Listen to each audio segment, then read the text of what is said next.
Hello, welcome to week 5 of the Intentional Grounding Podcast. We are your host. I am Chris Otto here with Glenn. Glenn sounds a little bit thrilled. We're going to be covering another week of same old football. There isn't really outside of 2 or 3 teams. There's really not too many teams that are really standing out so far as the cream of the crop. I watched a lot of football this weekend. I had the opportunity to sit back and take in a lot of games. And I'm going to disagree there. There is a lot of good football teams out there. They're just not the usual suspects that you would think of. Oh, all right. I can dig that. We can jump right into last night's game. We had the Kansas City Chiefs pulling out a win at Mile High against the Denver Broncos last night. Yeah, tough game. Denver threw everything they could at Patrick Mahomes and came out on top. It was a great football game. If you like football, it was a great football game. I caught on the time that I actually clicked on to start watching it was when Chiefs strong safety Eric Murray straight up manhandled that ball away from Humerman, the tight end for the Denver Broncos, and that was a fucking hell of a play. That was the play of his career. He's never made anything even remotely close to that play. Is ever. this his second or third year? I want to say third. I tell you what, when I seen that, like, that was straight up, man. He was, give me that. Yeah, it was grown man. Yeah, it was grown man. You ain't doing shit about that. Yeah, it was grown man defense. Yeah, what's the name? Sammy Watkins went out with a hamstring. He's hurt. Eric Berry's still not there. They just picked up safety from Cincinnati. One of the safeties, his name slipped my mind. That just happened earlier today. They need help in that defensive back end. But overall, the kid came to play. They bottled him up pretty good the first half. He didn't really. They were blitzing from everywhere, hitting blitzes, mixing up coverages. They did a lot to take away everything that Andy Reid and Mahomes wanted to do on offense. And second half, he just turned it on. He showed why he's, in my opinion, playing the best quarterback in the NFL right now. Yeah, they were able to prevail in pretty impressive fashion. Casey Keenum is continuing to prove why he's a journeyman and not like a locked up long term. He's not a franchise quarterback, and anyone who thinks that he was, they were either lying to themselves or they really don't watch football. Because if you just look at his stat lines, you might be confused. But I'll tell you right now, if you watch him play, you know he's not a franchise. He's Alex Smith light. He's Alex Smith that makes mistakes, which is what? I mean, what good is that? He's one of those guys. I think he's like a Brian Hoyer that if your star quarterback is maybe going to be out he's a a good game backup. or two, Yeah. he can come in and at least keep the ship sailing. Yeah, he's a good backup. But I don't long term. It's definitely a guy I wouldn't. Nah, they got to draft a guy. They got to do something. People are already calling for Chad Kelly to come in and make some plays. I like Chad Kelly. Yeah, Chad Kelly. I liked him a lot coming out. I think this signing of Case Keenum should start turning up the gas for John Elway, but the Denver Broncos fan base is a bunch of fucking idiots, and they want to deep throat him. John Elway ain't going anywhere. Paxton Lynch, Trevor Seaman, they got lucky with the whole Peyton outside of that last year when the team basically carried Peyton to the Super Bowl, regardless of what anyone says. That defense carried him. That was, I don't want to say that was a generational defense, but that was a great defense. Talented from front to back. Front to back. Jumping into San Fran, can't get it done at L.A. against the Chargers. San Fran is, I mean, let's face it, without Garoppolo, what are they? I mean, even with Garoppolo, what were they? They were a shot in the dark to be good. They were everyone's feel-good pick. I mean, let's face it, they're not a complete team yet. They're not there. Yeah, Garoppolo going down definitely changed a bit. I'm a little disappointed in the Chargers.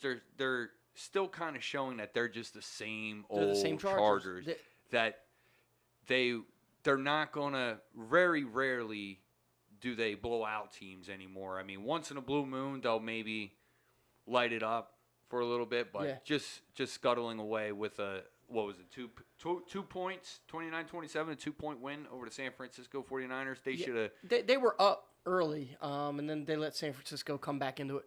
But once again, the Chargers are going to be the Chargers, whether in L.A. or San Diego or wherever they're going to play at. it's just one of those snake-bitten franchises. People, it's getting lost in the season, but you got to remember they're dealing with a lot of injuries and important injuries. We're not talking depth injuries. Oh, yeah. We're talking, major injuries. Joey Bosa, they lost. He'll be out for 8 weeks. Yeah, they're starting tight end, Hunter Henry. Henry's out for the year, and one of their starting cornerbacks out for the year. So you're talking major blows of injuries, and that's just something that team deals with. They're never. Listen, I don't care what anyone says. I don't care how many prognosticators say that they're going to win the division. They're never going to win the division. They're not. I can agree to that. So we got New Orleans continuing to prove that they are in the top of the echelon of the NFC with a nice dominating victory over the New York Giants. I don't get it. The New York Giants are making us look bad, Glenny. Hey, they're making us look bad. They are a poorly coached team, Pierre. And that offensive line is so bad. Nothing is going to work until they get that fixed. Nothing. I don't care how many star players. I don't care who you have. I don't care how many Saquon Barkleys. I don't care what quarterback you put back here. Nobody's going to do anything behind that offensive line. Period. It's just ugly. And guess what? You can't build an offensive line with. You can't build an offensive line with a receiver making that much money. So good luck with that. Oh yeah, and then eventually you figure another 2 or 3 years, they're going to be throwing money at Evan Ingram. Oh, yeah, listen. He'll be getting... Landon Collins is going to be coming up to a big contract soon. And that whole defensive side of the ball, they got a lot of big paycheck kind of guys. They got a lot of talent on defense. Their defense is the only reason why they're somewhat competitive. But that whole coaching staff, I mean, that was my biggest concern was... How is that coaching staff? Who are they? What are they going to be? And you're seeing it now. They're an unprepared football team. They can't scheme to their strengths. They can't scheme around their weaknesses. And they're just a bad football team. It's a shame. There's so much talent on that team. Even the defense. It almost seems like Janoris Jenkins kind of like disappears once in a blue moon. He'll make a play to show you like he's there. This is why I'm here. This is why I get paid what I get paid. But then he disappears. Landon Collins doing the same thing. You know what? They're acting an awful lot like the Chargers from I can. That's exactly what they're looking like. Yeah, that's not a bad statement. In a battle of Dookie, we got Seattle pulling out the 3-point win against Arizona. Key note of that game is Earl Thomas left with a fucked up leg. With a broken leg, and how sickening that them and the Chiefs just agreed to terms on a deal for a trade, and he broke his fucking leg. That's terrible. They came down on the price. They wanted 2 second-rounders for him. They were bargaining down. They agreed on a second-rounder. The Chiefs said, okay, we'll give you guys a second-rounder. They already started working, moving, and clearing up cap space to make the trade work for this year. And he broke his fucking leg. And flipped the whole sideline the finger just to show his anger. But obviously it wasn't at his teammates. He's not mad at his teammates. He's probably not mad at his coaches. It was basically to the Seahawks franchise. The front office. Yeah. How about Cleveland and Oakland lighting it up? Oakland just squeaking by. Oakland stinks. Oakland's a really bad football team. They're not a good football team at all. In any way, they should have lost that game. And I'm not a person that complains about the refs, but the refs gave that game to Oakland. I don't know. I don't want to say that they want to see Oakland win, but listen, when you take away that first down on that bullshit challenge and spot to move that back a half yard to take away that first down, and basically... It's a game changer. Yeah, it's a complete game changer. They lost that game from penalties. The refs lost that game for the Browns. Yeah, and it's a shame because they should have won that game. It's pretty tough when you got to... Not only you're fighting off your opponents, but then you add the whole refs ordeal and what did they turn the ball over like 4 straight drives or something like that? Something ridiculous, it was, and let Oakland into it, then came back and then grabbed the lead again just to have it taken away from them. Sickening. Jaguars... handling business, proving to the Jets that they need to shut the fuck up and sit down. That there's no culture's change. You're still the Jets. Still the Jets. Nothing special. So we're talking about the culture change. People, the Jets aren't as bad as a franchise as people make it out seem. I think they're actually more successful over the last 10 years than the Giants. But it's just they just have that Jets. They're just the Jets. People think that they're just a snake-bitten awful franchise, but the Joe Namath curse. Yeah, they just stink. New York, they just stink. I don't know what it is. I tell you what, that whole Doug Marrone and bringing in what's his face to be in the front office? The old Giants head coach? Oh, Coughlin? Yeah. No, Coughlin's Jacksonville. Yeah, I'm saying for the you're talking Jaguars, about for the Jags, Doug Marrone and Tom Coughlin coming back to Jacksonville where he originally had success. He's doing wonders. Coughlin will bring a culture change, an attitude change, a physical toughness. And they were already on the upside. Listen, you could see that team in general is built with that attitude, that aggression, the smart fundamental football. But you can see the shortcomings. Just like of the Giants, franchise when he was there, they play that stout defense, and they have an offense that will just lay an egg at any given week, and they could lose a game at any given week just because that offense could just fucking lay an egg and lose like a 9-6 game like they did a couple weeks ago. Yeah, to Tennessee. Yeah. Let's see. We got Miami going into it undefeated. Miami Dolphins traveling to New England showing up, trying to silence their critics, reminding them who they are moving forward. That's the big brother, little brother syndrome. Yeah, the little brother, he's like 15. He started lifting a couple weights, challenges the big brother to a boxing match, and he gets knocked the fuck out. You're not ready. You're not ready for that stage yet. Relax. Calm down. Back Take it to easy. reality. Yeah. I still don't think New England's that good. I think Miami just was playing over their heads a little bit. Okay. I still don't think New England's that good. I can respect that. And an embarrassment of a win. The Houston Texans barely squeaked by after being up 3 scores. Man. On the Indianapolis Colts to let them steamroll back their way.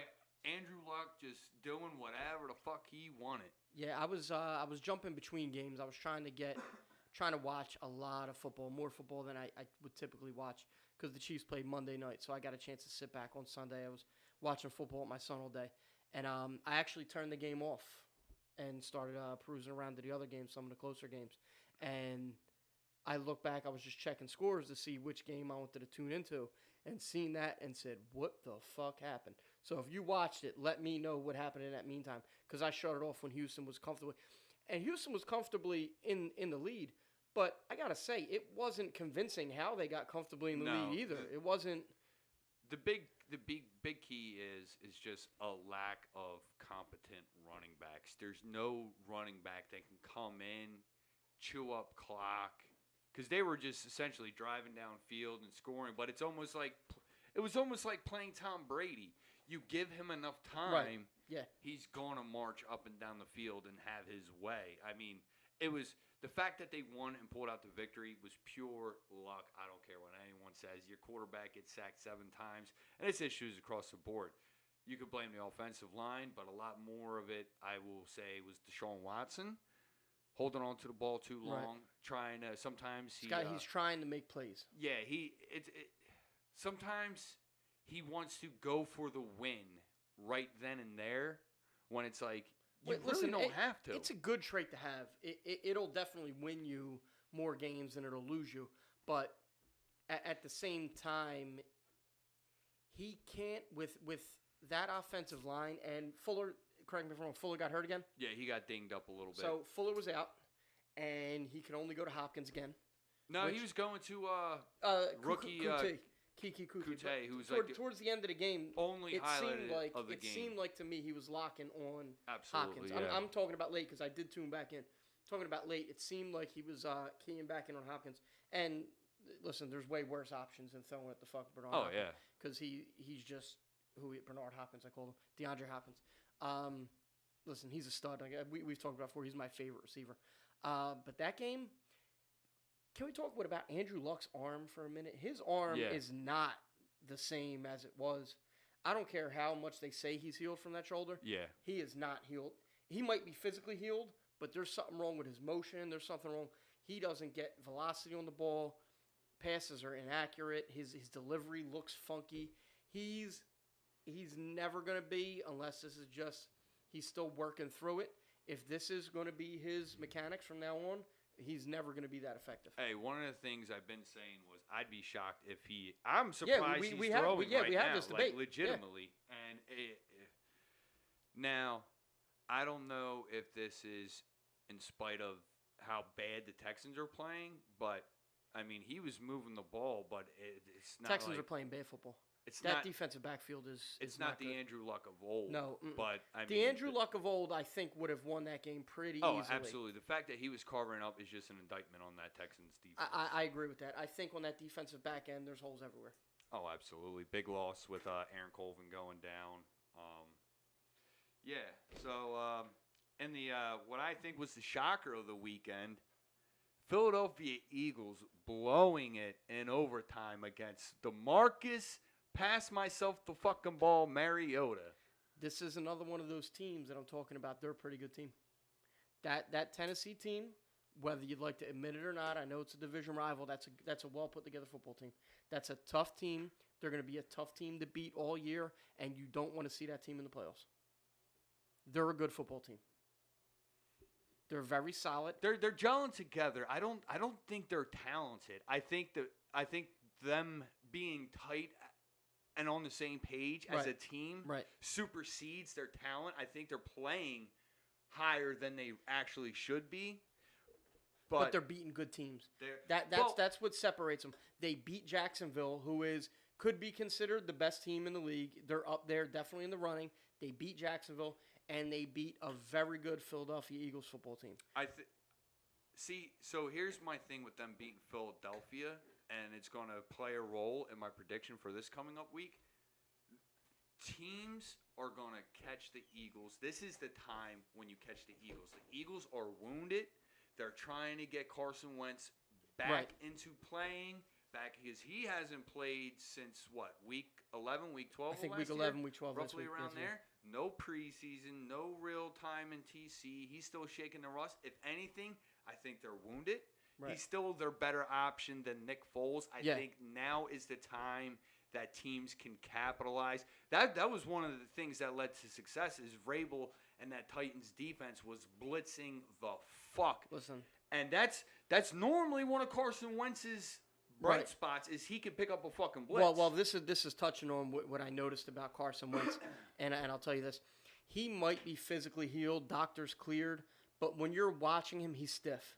He's kind of robotic in his movements. He's not as smooth. He's not as fluid as he normally is. And we've had this conversation. I've said it on the air here. He's my favorite quarterback.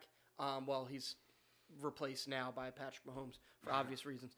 But he's my favorite quarterback. He's still my second favorite quarterback. But you could see physically he might be healed, but I don't know if he just doesn't have confidence or he's shaking rust off. But he definitely looks more robotic. He's not as fluid. He's not making all the plays that he normally does. And I think that'll come back towards the end of the year like you're talking about. They're definitely working through some kinks. Yeah, I think they're a team right now. I think they should rely a little bit more on the run game. Even though their running backs are currently banged up, maybe shop around. I've even heard their names coming up in the Le'Veon Bell sweepstakes. I don't know. We've talked about Le'Veon Bell. I think he's a system back.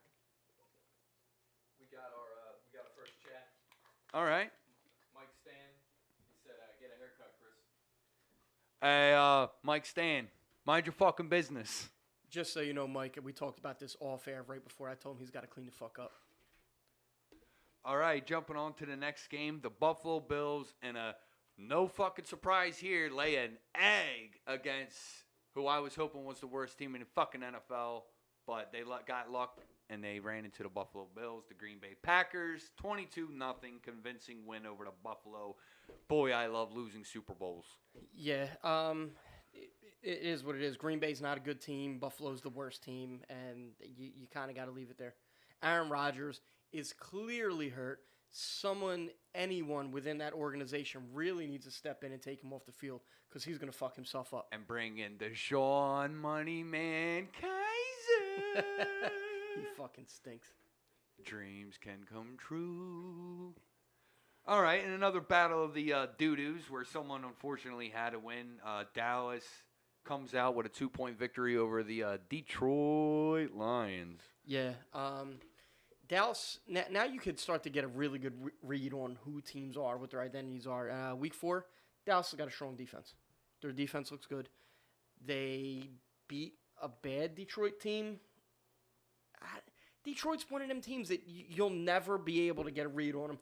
They're one of them teams you could never bet on or against. Is it safe that they're another team like how we're calling the Giants, the Chargers? Are they another team that's like that? You always get big expectations. They got a real good. They got a stud of a quarterback. Yeah. You know, granted, he's missing that chromosome that gives you Down syndrome or whatever. He's got an extra one. Yeah, extra chromosome that gives him the Down syndrome. They're just one of those teams. You're always like, what the fuck is wrong with them? Well, we were talking about Stafford, and it's one of those. He can make all the plays, but he's definitely that quarterback that doesn't make the best decisions. He's just not a good decision maker. He's not enough game manager. I don't want to say his football IQ maybe ain't that high. I don't know, and I know it's going to come back to his downs. But listen, it's that chromosome, man. His football IQ just isn't that high. He's just never going to be a winner. He's never going to be a winner. You think he just got so used to being able to have Megatron there, chucking it up and being like, he's got it. Yeah, but you kind of get used to something like that because you ultimately have to put all your trust in him. But I don't think that harms him as a quarterback. I just think his decision making, you can't blame it on coaches because I would love to know the number how many offensive coordinators he's had in his career. So you really can't put it on coaching, or you could and say he had no consistency. Either way, he's just not the kind of quarterback that's going to take you to promised land. As far as I'm concerned, if I'm that front office, I trade him. One team's going to give you a boatload for him. I trade him for some picks, a couple first rounders, and just start over. I can respect that. And a shocker stunned me. I did not expect this at all. Tampa Bay gets fucking rolled by the Chicago Bears. The Bears. The Bears. That's, once again, this is another one of those good teams that you weren't expecting. It's week 4. It's shaping up. They're a good football team right now.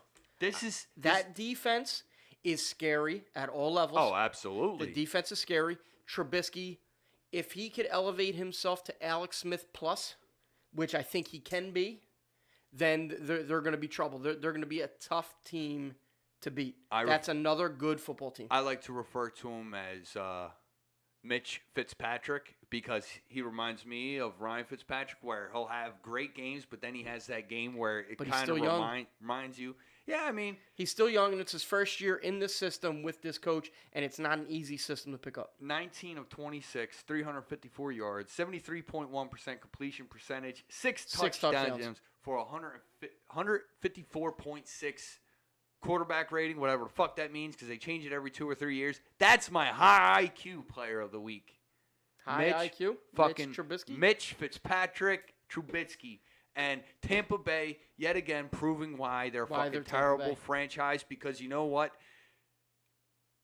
Granted, it wasn't a good performance with Fitzpatrick. But the fact that you're pulling a Bill O'Brien, the second your guy's struggling, you're all ready to just yank him out. They were talking about they were going to bench him last week before he came back. Silly. And that's why for the third stringer. Not even Winston, for the third stringer. And this is why Tampa Bay will always be fucking Tampa Bay. They sold their souls to the devil for that one fucking Super Bowl, and now they're going to go back into the abyss and always fucking stink. I'm sorry. There's nothing about Jameis Winston that says he is that franchise. Other than going to FSU, yippee-ki-yay, there's nothing. I don't see nothing special about Jameis Winston. There's no flashes yet. You don't see it yet. If anything, I think, just like Case Keenum was early in his career, I think you hurt Jameis Winston keeping him in Florida more so than if he ended up in Tennessee over Mariota and Mariota ended up in Florida. I think would have been a better situation. I don't think the state has anything to do with it. I just think that's one of those dysfunctional franchises that they're never going to get it together. They're always going to be in the doldrums, and it's just going to be. You don't think being close to home and being around, the friends and stuff, the bad influences. Listen, he's a grown man. He's a football player. He's proved time and time again he can't make adult decisions. Look, put it this way: if you're at that level and you can't make adult decisions in your own personal life, you're never going to be able to run a franchise. I don't care. Doesn't matter to me where you're playing. If you haven't really flashed, and yeah, he flashed. He put up big numbers his rookie year, right? Set some records, I think, like over 4,000 yards or started his career with 4. And he put up numbers, but if you watch him play, you just see he does not flash, and he hasn't shown any of that like Deshaun Watson did. Like Patrick Mahomes is that first overall pick. Right, this is why I was drafted here. Right. You can blame quarterbacks can go one or other direction, but at some point early in their careers, you're going to need to see it, and he hasn't showed it. Do you think he's like the new Michael Vick, where he's just Michael Vick was explosive. Not in that sense, to where his talent, where he thinks that he doesn't have to improve his game, the ability he currently has is good enough. It could be an ego thing. It could be like you're talking about not being mature, not growing up, not seeing flaws in yourself. Maybe. Who knows? Look, he definitely has a maturity issue, and he had that all the way back in college. And you could see the writing was on the wall for that. I was never confident. I was never confident he was going to be a great quarterback. He could be a good quarterback. He could, middle of the road. Middle of the road. Take you to 8-8, 6-10, 9-7 ish. Maybe make the playoffs a couple times. Give you false hope. Once again, I think that's someone you move on from. You got to go get a quarterback. I could see that. And last but not least, the first game of the week, where it was essentially an old school arms race. We're just going to skip Atlanta, Cincinnati? Oh, my bad. All right, we'll hold off. I'm sorry. Cincinnati pulling out the win late against the Atlanta Falcons. Cincinnati, a good football team. Cincinnati, a good Now, is it the Cincinnati of old that gets you hyped up? I'm sure they're going to show up and fail at some point just because the coaching staff is who the coaching staff is. But they're playing – you think they're playing good football? I think they're playing good football right now. I think they're a good football team right now at this point in the season. A.J. Green getting it done. A.J. Green getting it done. At the end of the game, pretty impressive. They look good. I was watching that game.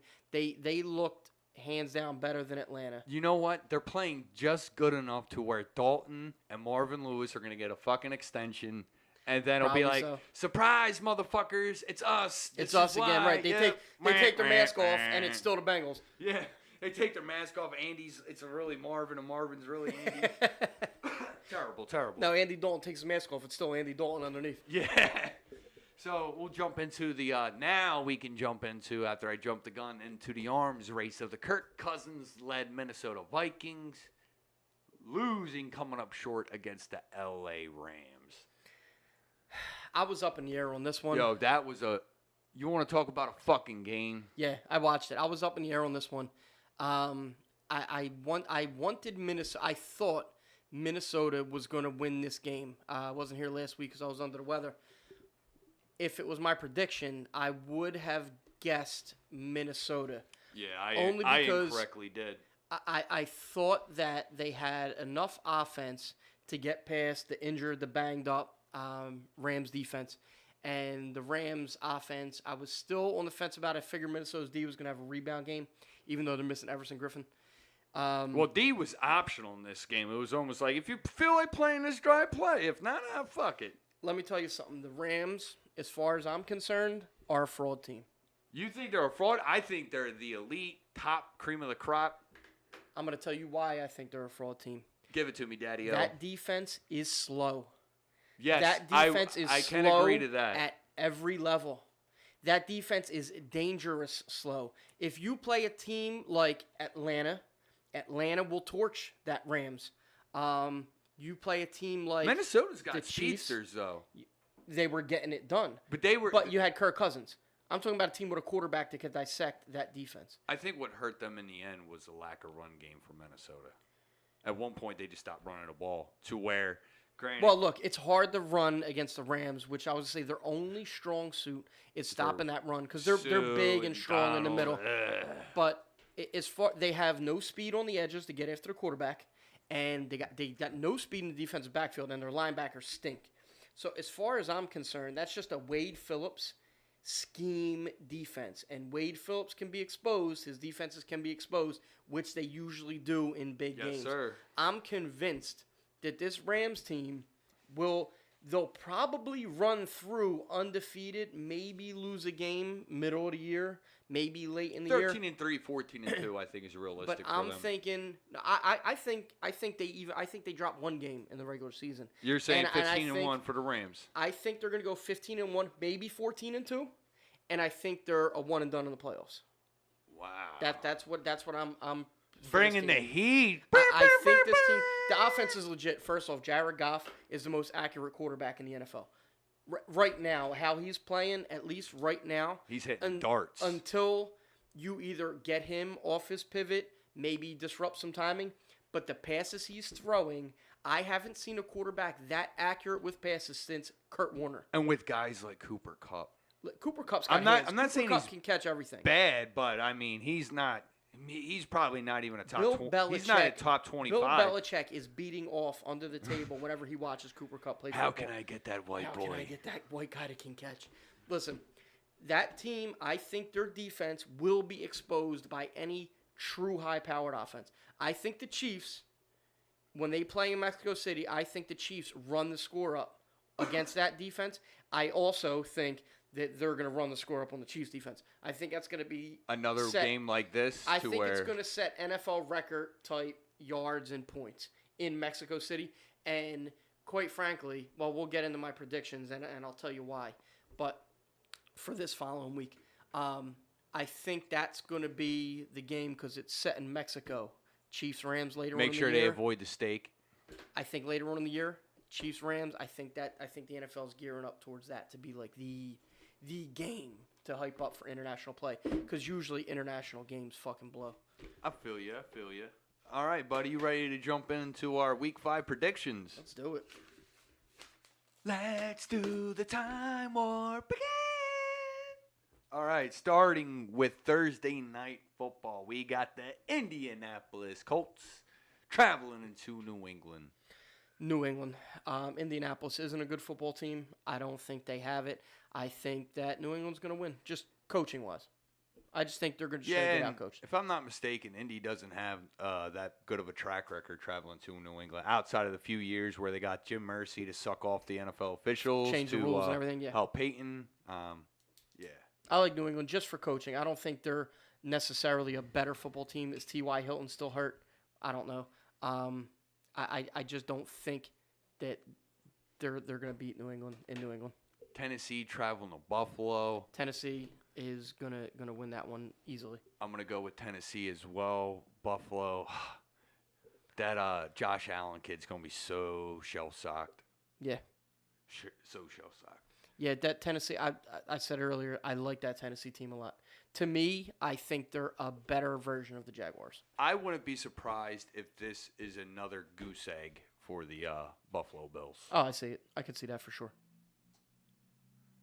We got the Miami Dolphins headed to Cincinnati. I believe they're both 3-1 currently. Cincinnati walks away easily with that win.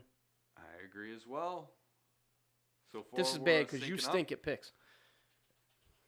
I was 8 for out of 15 last week. Let the record show. Green Bay at Detroit. Motherfucker. Can you not read? The next game is Cleveland-Baltimore. My bad. All right, the Baltimore Ratbirds traveling to Cleveland. This is a tough game because I want to say Cleveland, but Baltimore is another good football team. Very solid all around. You think Baltimore's a good team? I think Baltimore's a good team. I think, and as a matter of fact, speaking of you skipping lines, we skipped them when we touched on our Week 4 games. Oh yeah, that's right. I think Flacco's only showing up because he's got competition. Whatever the reason. Sure. Just like Therese Paylor says, he says the contract year is undefeated. It's the same thing for quarterbacks with fucking someone breathing down their neck. Alex Smith had his best year as a fucking pro with Pat Mahomes behind him. Quarterbacks do that. I don't care whatever the reason is. They're playing good football. They got good defense. They got a nice no-name defense going on. Solid defense. Good running game. Good passing game. Listen, they're a good all-around football team. I got to roll with Baker to 5-9. I like Cleveland. I want to see them win. I just think Baltimore's a good team, and they're going to show it. Hugh Jackson's such a fucking shitty coach. He fucking stinks. He shouldn't be there. He's got no business being there. All right, so my reading glasses are now on. Green Bay traveling to Detroit Rock City. Oh, God. I'm going to jump the gun before you do, and I'm going to go with the Detroit Of course Lions. you're going to go with Detroit. Just because fuck the Green Bay Packers. I need you to fucking lose. I'm going to go with the Green Bay Packers. I just think that right now they're just a better team than Detroit. And that's not to say they're a good team. I just think they're a better team. Following that up, we're going to have the Jags, Jags of Meth Head City traveling to Kansas City. Kansas City going to Arrowhead, which is going to be a crazy crowd. Now, my brain says Jacksonville wins this one and hands Kansas City their first loss. But there's something in there saying, you know what? I think that Jacksonville team, I think they're going to come out and throw one of those goose egg games up. And I think the home crowd is going to be able to scramble Blake Bortles enough to shut down that offense enough to at least get a 3-point win. And I say that, I believe they're going to get some help from the refs because I believe this league wants Kansas City and the Rams to go into Mexico undefeated against each other. That's my conspiracy. So I'm going to come from a different angle. One of the keys for Jacksonville is going to be Leonard Fournette's health. Which he's not playing and he's out. Okay. So I'm still going to go with the Jacksonville Jaguars because it doesn't matter the answer to that question. You were going to pick the Jags anyway. Let's be real here. Absolutely. So but that's one of the things I'm worried about. I think they are across the board away, at least defensively. I think they have the firepower and more to – I think this is Patrick Mahomes' wake-up game. I think they're not only going to crush him, they're going to abuse him. I wouldn't be surprised if Tyreek Hill and Travis Kelce will probably be eliminated from the game completely with one-on-one matchups. With one-on-one matchup? One-on-one It's impossible to take Travis Kelce out one-on-one, and it's impossible to take Tyreek Hill out one-on-one. You're 100% wrong because it's impossible. A.J. Boye has eliminated Travis Kelce from games. So A.J. Boye is now back in that playoff game, buddy. Never happened. It did happen. One-on-one? Didn't happen. One-on-one. Didn't happen. Okay. Roll the tape. If you roll that beautiful beam footage. I will. Because that didn't happen. And turn. And then Ramsey will Ramsey will eliminate Hill from the game. No, listen, I'm going to tell you why. I'm going to tell you, Ramsey, they're going to put Ramsey on Kelce. And Ramsey, I believe, can eliminate Kelce. I'm telling you, they did it against New England with Gronk. They're going to put Ramsey on Kelce. I promise you that. They're going to put Ramsey on Kelce, and they're going to scheme. They're going to put Boye with some safety help over the top for Tyreek Hill. The key here is, the biggest key is, will Sammy Watkins be ready to play this game? Because he's got a hamstring. Here it is, hamstring. If Sammy Watkins can play and he's functional, he's the key, along with Demetrius Harris, tight end number 2. What do you mean? You can throw Joe Schmo. I could go out there and cover Sammy Watkins. Sammy Watkins isn't good. What? Sammy Watkins is not good. There's a reason why he's on his third team in 4 years, 5 years? He's not good. Okay, all right. He's another one of those guys, shows up once in a blue moon, and then he disappears. There's a reason why the Buffalo Bills got rid of him, the Rams got rid of him. No, the Rams wanted him. So the Rams wanted to keep him. Why did he leave? Money? He's a free agent. Money. No, they got the money. They could have re-signed him. He was on a rookie deal. A team traded for him, hoping to re-sign him. They couldn't re-sign him, so then he hit the free agent You're telling market. me a team that's got money for Aqib Talib, Marcus Peters, and Ndamukong Suh, giving Aaron Donald, making him one of the top played defenders, didn't have enough to keep Sammy Watkins? I'm not saying they didn't. I'm saying they chose not to. Maybe they just didn't want to pay him. If they chose not to, it's because he's not good. Sammy Watkins is not good. There's nothing that Sammy Watkins that says I am a good wide receiver. Even if he was, and that was one of your things. Even if he's one of your not things a coming good, into the season, was it not that he's going to have Mahomes is going to have a lot of drop passes, courtesy of who? I never said Watkins was going to drop a lot of passes. You said Sammy Watkins. If he has dropped passes, it's going to be because of Sammy Watkins. Roll that beautiful bean footage. Roll the footage because I never said it. He doesn't drop that many passes. He doesn't. He's got good hands. Sammy Watkins got good hands. So yes. even for the balls that he got overcooked because he quit on the route? Well, listen, he quits on routes. For sure he quits on routes. But he's got good hands. I don't think so. Listen, I don't think Sammy Watkins won't even be a factor in this game, whether he's healthy or not. You don't think so? It's going to come down to... I think he's the factor. It comes down to if Ramsey can take away Tyreek Hill. The key for the game is Jacksonville getting pressure with a 4-man rush and not blitzing. If it's when. I can assure you, though, they will have at least probably a 4-sack game. At least. It's hard to sack Patrick Mahomes that much. He's mobile. He gets around back here. He's hard to bring down. He's hard to sack. So I wouldn't say they're going to get 4 sacks for sure. They're definitely going to be pressuring him. It's going to be a hard game for sure. But I also don't think their offense is going to do anything. I think it's a low score, like a 17-14 type game. Kansas City. Kansas City will benefit if the real Blake Bortles shows up. Listen, that's the Blake Bortles that you and I have seen and criticized over these years. This is what I'm saying. I'm saying that Blake Bortles shows up with that nasty Arrowhead crowd, nasty home field advantage. What I'm saying is he's going to drop the ball, and it's going to be a low-scoring game. And I believe Kansas City ekes it out with some help from the refs. So we looking. No, I listen. I mean that. I'm calling that right now. What are we talking? Like 12-9 or 14-10? I'm talking like a 17-14 game. Okay, I could respect that.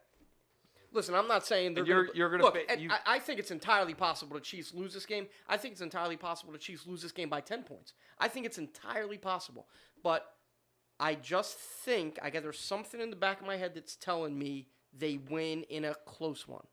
But like I said, listen, I entirely think they could lose by 10, maybe even 14. I see that. I totally see the possibility, and it wouldn't shock me if it happened. In fact, I'm on record online as saying this is the first game they drop of the year. But there's something that I think they're going to eke this one out. There's just something in me to think. Something. I can respect that.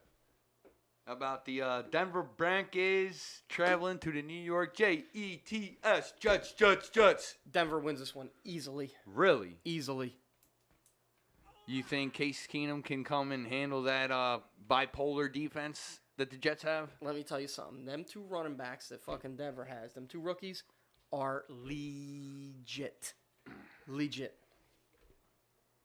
I want to see Sam Darnold do good. I want to believe in the hype of the Jets defense. I need Robbie Anderson to ball out. Not going to happen. The Atlanta Falcons traveling to the steel curtain of Ketchup Stadium, Pittsburgh Steelers. I thought Pittsburgh was going to win last week. They didn't.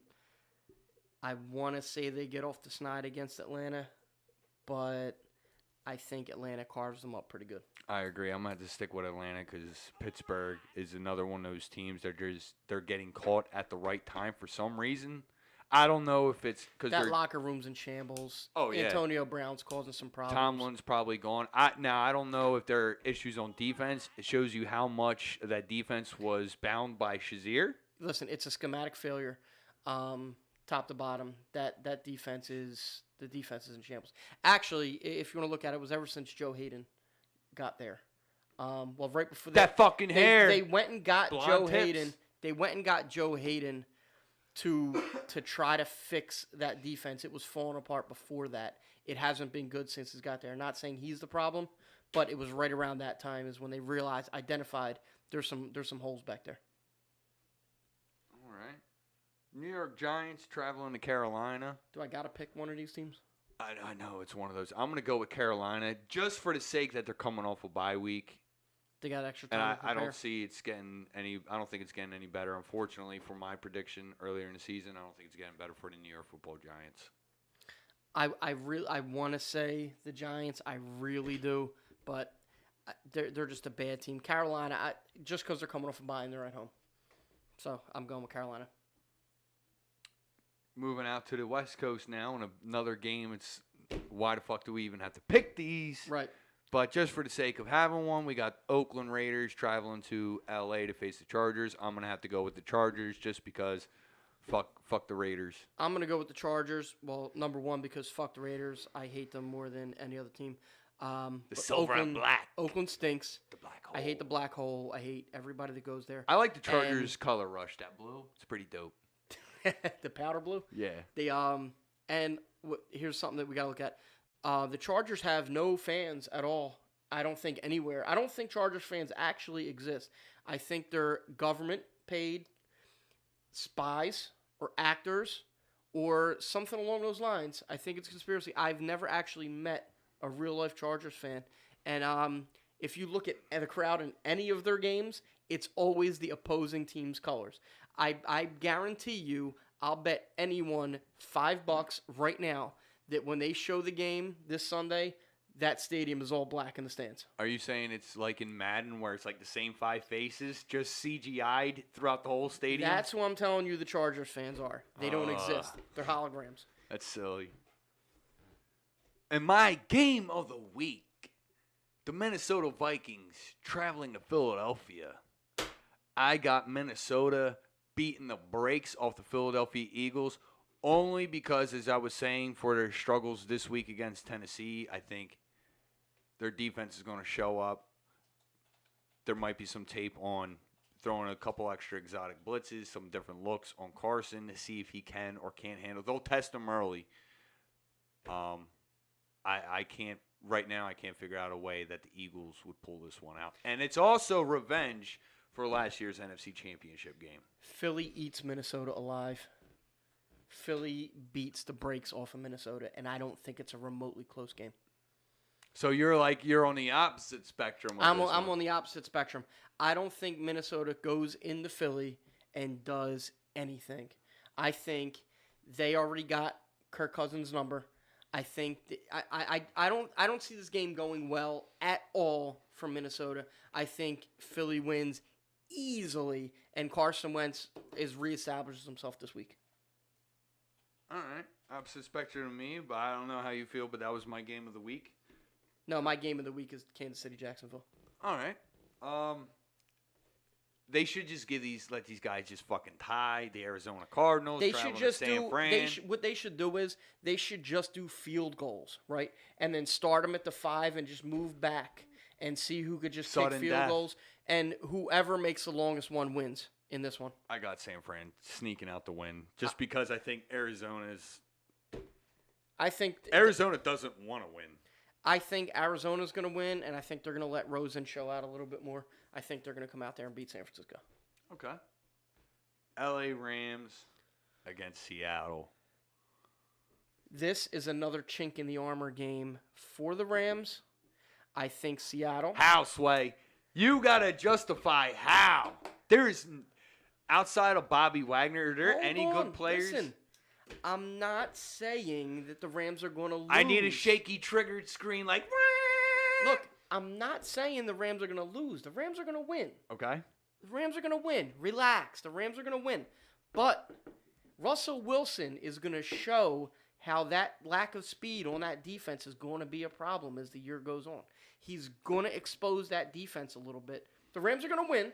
The Rams are going to win comfortably. But he's going to show there's some chinks in that defense. Sweet baby Jesus laying in the manger. I got to go with the Rams convincingly. I think this might be a possible NFL record game, maybe for completions or yards. They're going to put up some points for sure. But I think Seattle is also going to put up some points. I think Russell Wilson's going to go out there and show out. Moving along to Sunday Night Football, which will be streamed live from Residence Media Network Studios. Another dumb game that should just end in a fucking tie, but it doesn't matter.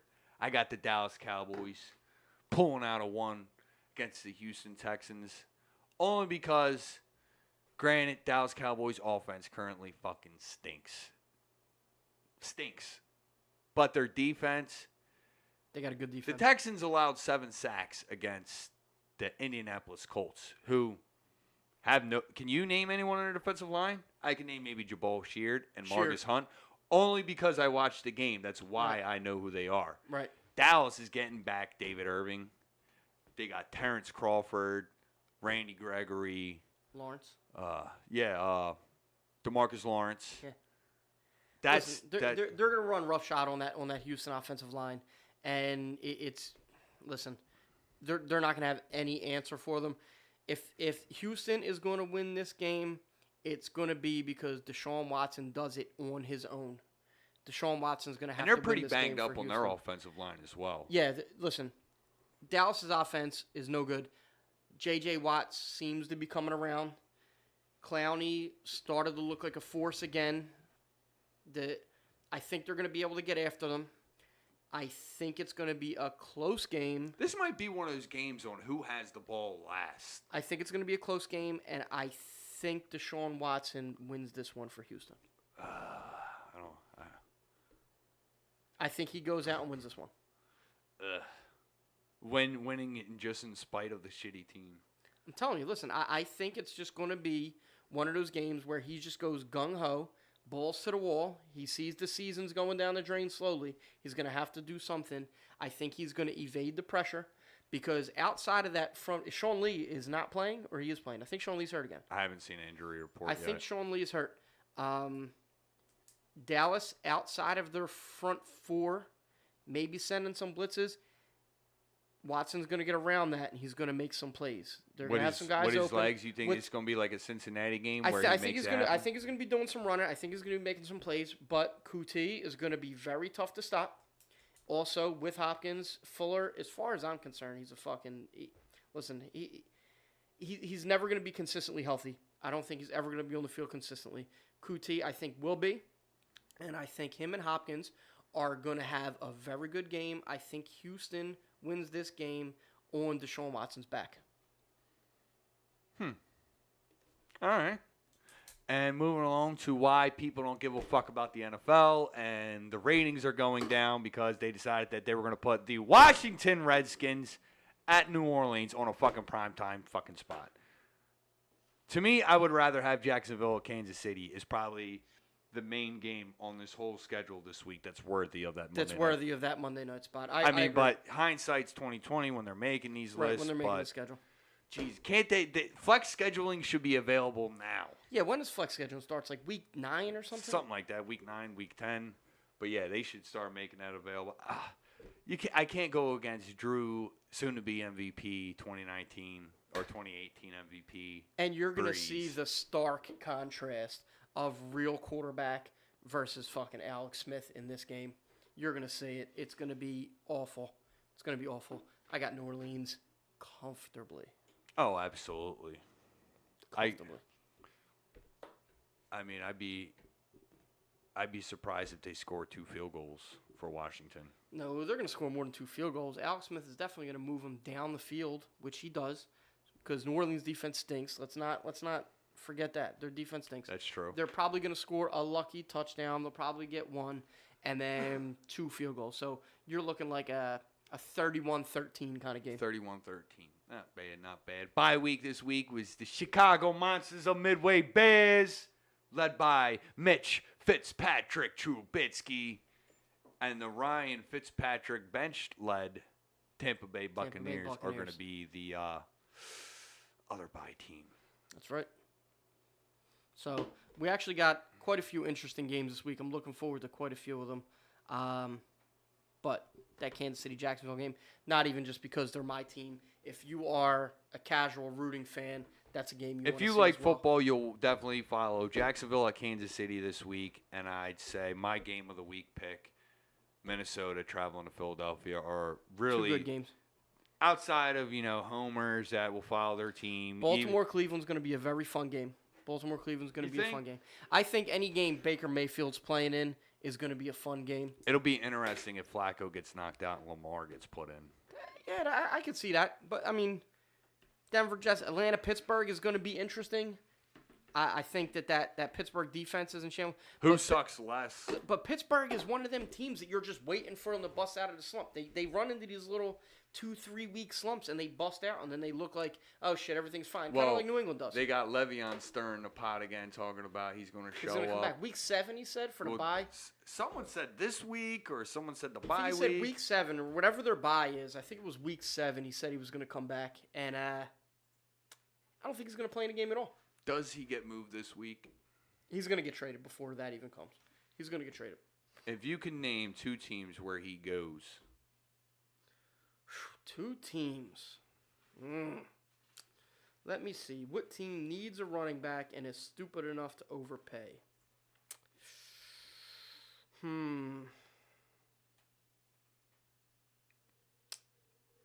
can't say it. Green Bay? Minnesota? Nah, Minnesota's got the kid. Dalvin Cook hasn't been getting it done. Cincinnati? They got Joe Mixon, Giovanni. It might be a dumb team that's like really not good, like the Jets or Indianapolis. Jets or Indy. Yeah, that's what I was looking at. Indy. Houston is a possibility as well. Unfortunately. I don't see that. That front office doesn't make too many splash trades or fucking anything like that anyway. So that's really what sways me from it. Trade Clowney. What's Washington's fucking running back situation like? They got Gucci Man, Gucci Gang, but he's IR'd for the year. I think they got like two good so nobodies, but they get the job done. Right. Maybe a team like Washington. No, they got Adrian Peterson now. Yeah, that's right. Yeah, that's right. They got Adrian Peterson. Well. Yeah, no, they're not going to make a move. I would say if I had to narrow it down to 3 teams, I would go Indy. I would go Houston. Cincinnati kind of needs a fucking running back too. How about over Joe Mixon and Giovanni? Joe Mixon's hurt.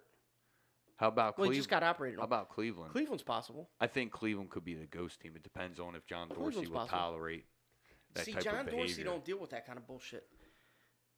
Cincinnati possibly. I'm going to stick with my prediction and go with Green Bay. Now, you know what? If I had to pick Green 3, Bay? Indy, Green Bay, or Houston would be my top 3 landing spots for Le'Veon. I'll go with Indy.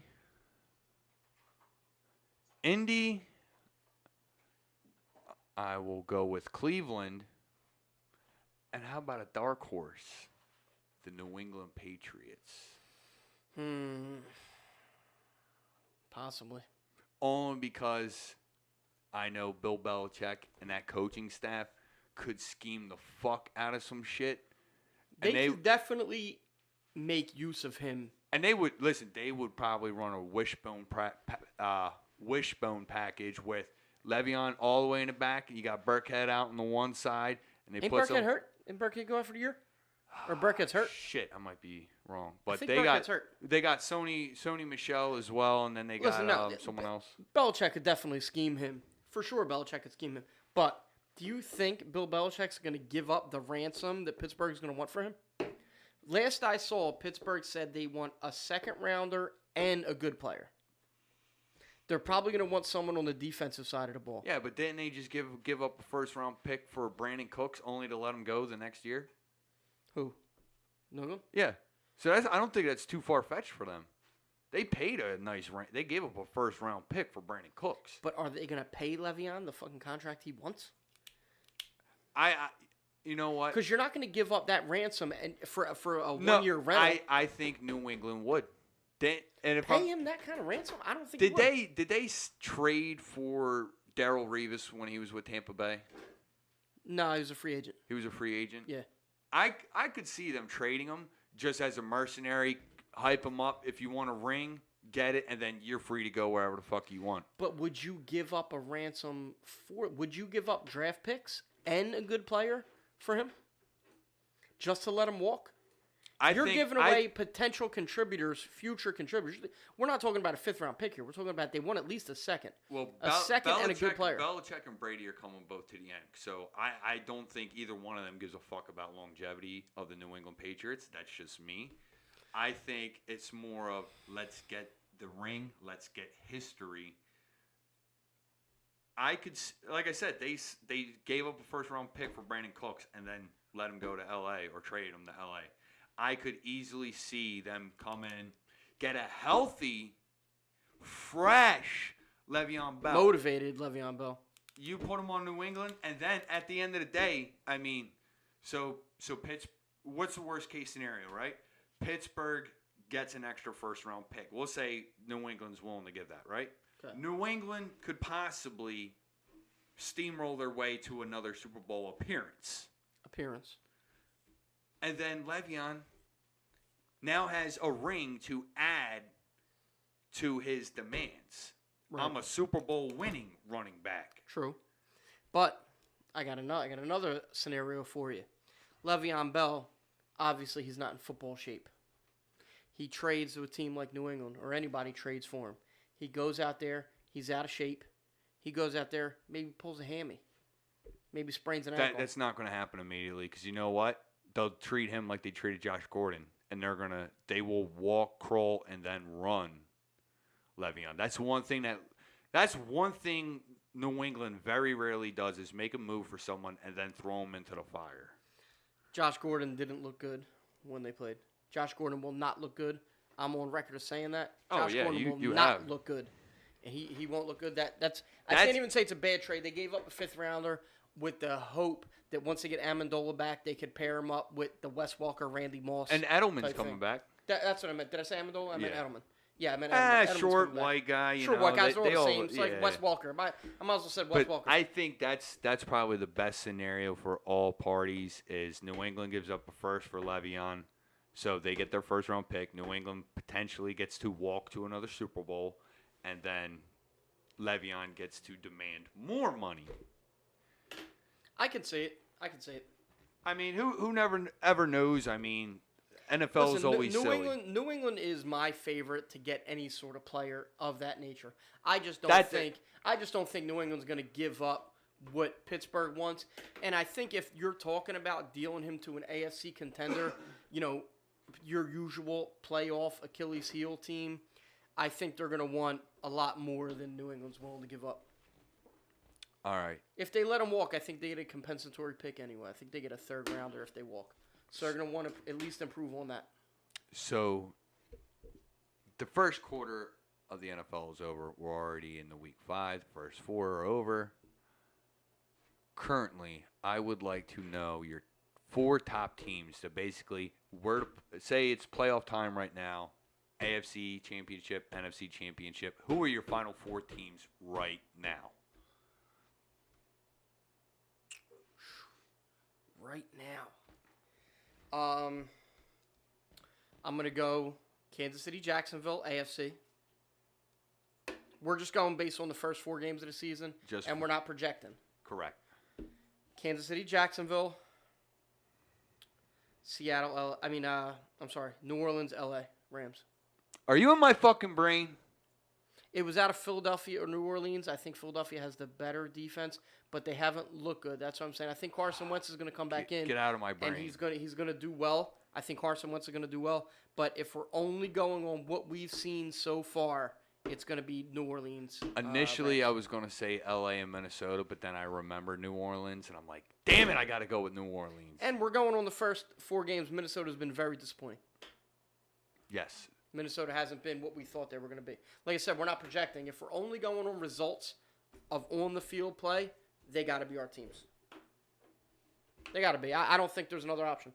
All right, so there you have it, folks. That's a wrap-up another episode of the Intentional Grounding Podcast. You got our games of the week. Mine is Minnesota beating off the brakes of the Philadelphia Eagles. You got Uncle Glenny's pick of the Kansas City Chiefs knocking off the Jacksonville Jaguars. By 3. 3. A safety. By a safety. I like that. Chiefs will never get a safety. Now, let me ask you before we get out of here, is there any other hot takes? Nah, that's it.